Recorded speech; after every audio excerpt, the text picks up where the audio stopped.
I'm going to practice every day this week. So if I'm going to practice every day this week, I have to work out before work. If I work out before work, I'm going to have to wake up an hour earlier. If I need to wake up an hour earlier, then I have to go to bed at 10. So if I'm going to go to bed at 10, I need to have dinner before 7. And if I'm going to have dinner by 7, I need to go to the grocery store before 6. If I'm going to go to the grocery store before 6, I need to leave at 5:30. If I'm gonna leave at 5:30, I should probably take a shower and get ready at 4. And if I'm gonna get ready at 4, I need to go to the gym at 1 so I can do my laundry after. And if I'm gonna do my laundry, I might as well practice while I wait.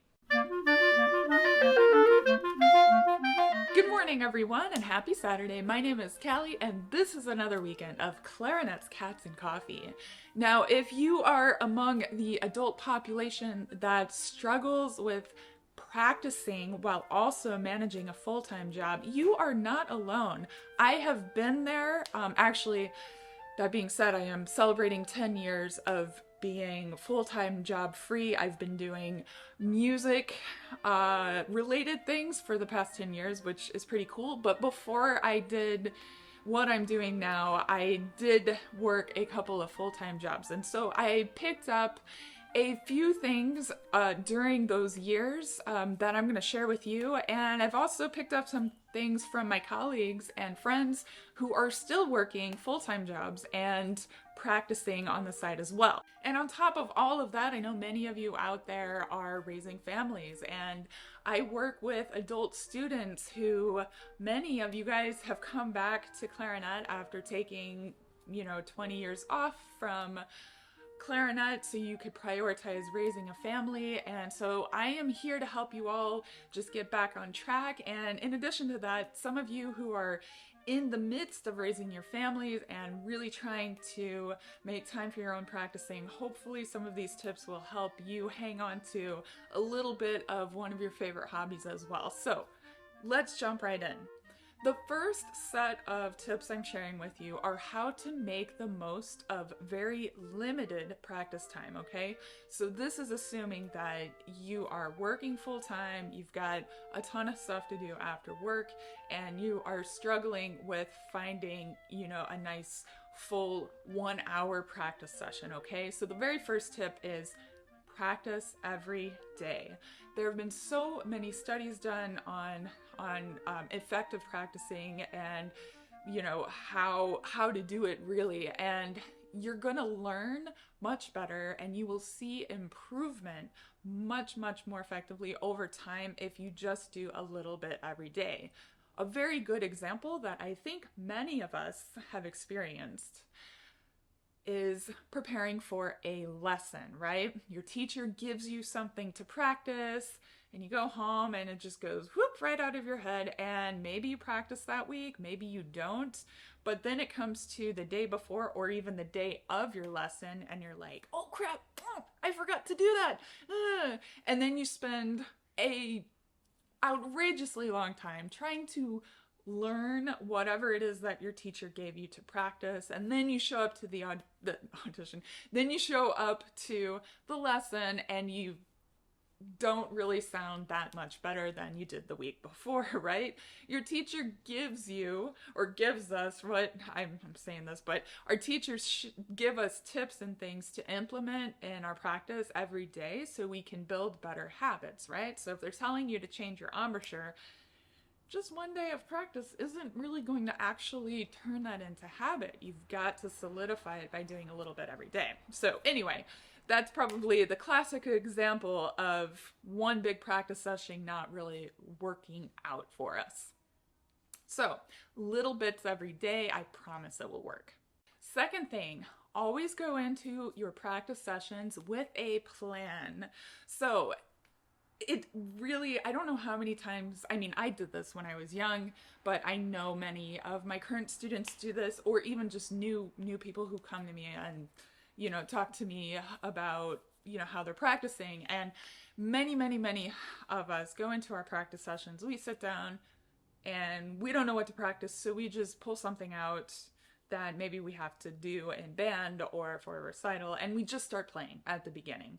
That's a huge mistake because If you just practice until you mess up, then you're just wasting time, right? And you know you're going to mess up because you don't know the piece, right?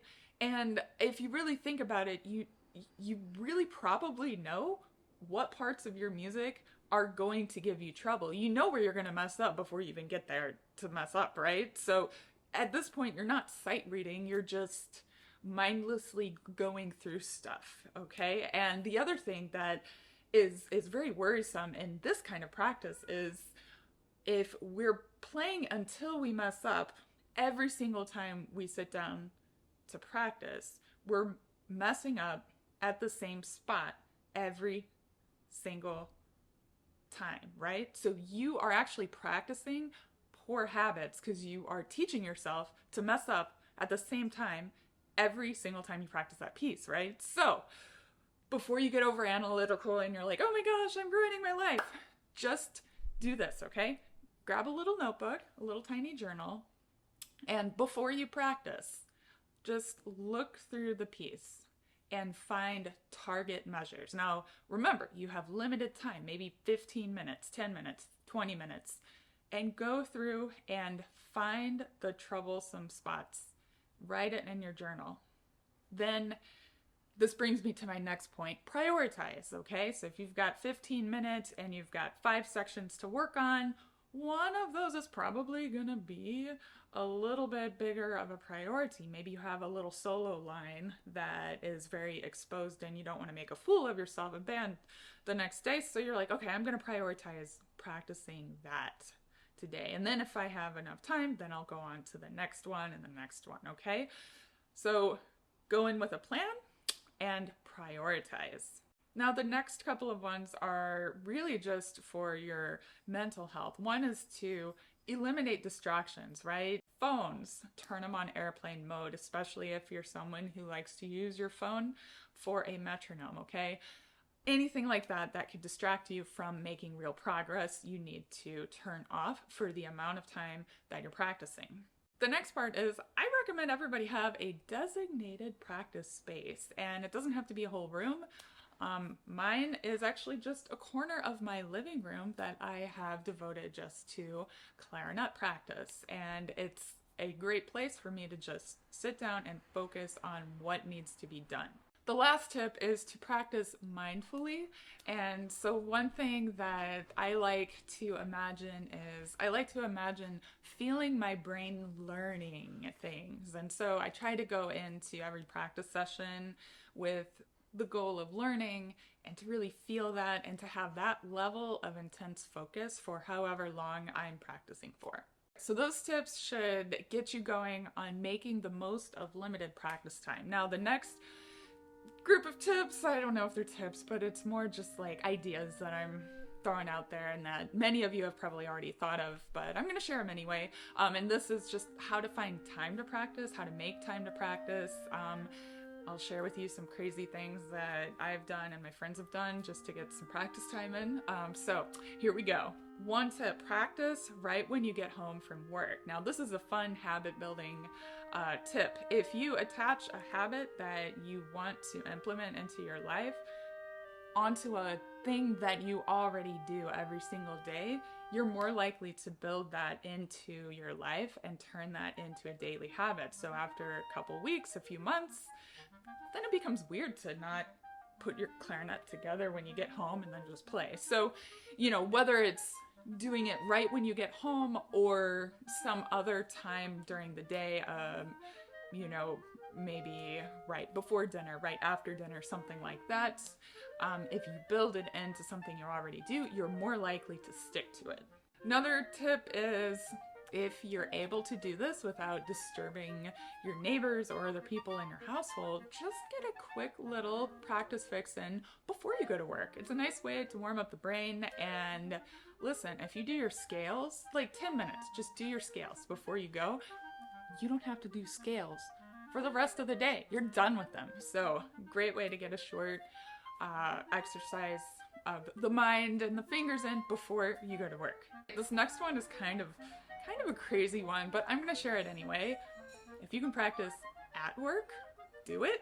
I was a concierge at Water Tower Place for a couple of years, and we had a break room way up on, I don't even remember what floor now, but way up on one of the upper floors, and during my lunch breaks, I would just practice. I mean, I asked around, and there were offices around and stuff, but they were all on their lunch breaks too, going off and doing other things. And so, yes, the occasional person would hear me practicing, but I mean, they all knew that I was the clarinet player and nobody cared, and they thought it was cool that I was doing something I liked during my lunch breaks. So, you know, maybe you'll have a nice laid back environment like that where you can practice. And it doesn't have to be for a long time.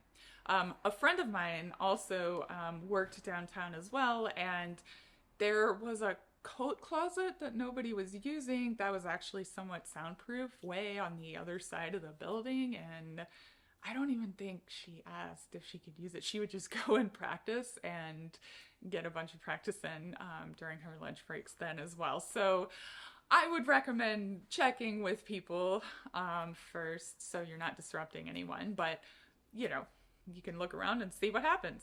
All right, and the last tip is more just kind of like probably more applicable to just life in general, but don't be afraid to say no to an over-demanding job. I don't know if anybody out there needs to hear this, but you know, our jobs are not our life. We're kind of bred to be obsessed with our careers and work and everything like that, but there's so much more to life besides that. So if you need somebody to tell you it's okay to go home when you're supposed to, here, I'm telling you, you can do that. I mean, that also goes for musicians. I'm talking to myself. So don't let your work take over your life. You got to have hobbies. You got to have a family. You got to have friends and a social life. So that being said, also clarinet should not take over your life either. So use these tips with caution. Don't be too obsessed with all of this, but I promise you, just little bits of progress every day will really pay off in the long run. Now, before we finish up, I have a treat for my patrons and channel members, but don't worry if you're not, you can partake in this too, and I'll tell you how. So the treat is I have made a PDF with list of these practice tips, also with a daily practice guide to kind of help you if you don't know how to structure your practice time. It's included in this PDF. I'm also including journal prompts, so if you want to ask yourself questions during your practicing but you're not really sure what to ask or how to you know, journal in your music journal effectively, I have a couple of prompts in there as well, and also a weekly schedule so you can kind of plan out the times for when you're going to practice. And so no, this isn't a calendar, it's not a big fancy thing, it's just all this stuff laid out in a nice pretty little PDF for supporters of my channel.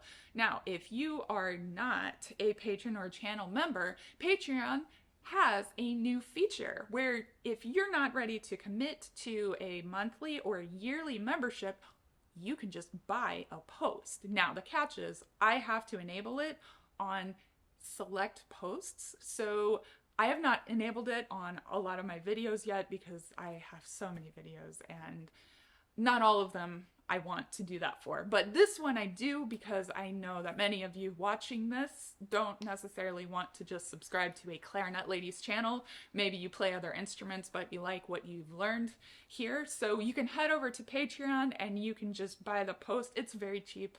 The idea is to just help you guys stay on track in your practice time and keep you motivated and going, because listen, you can totally do this. You can get better at your instrument, and it will really pay off in the long run if you can just commit to a little bit every day.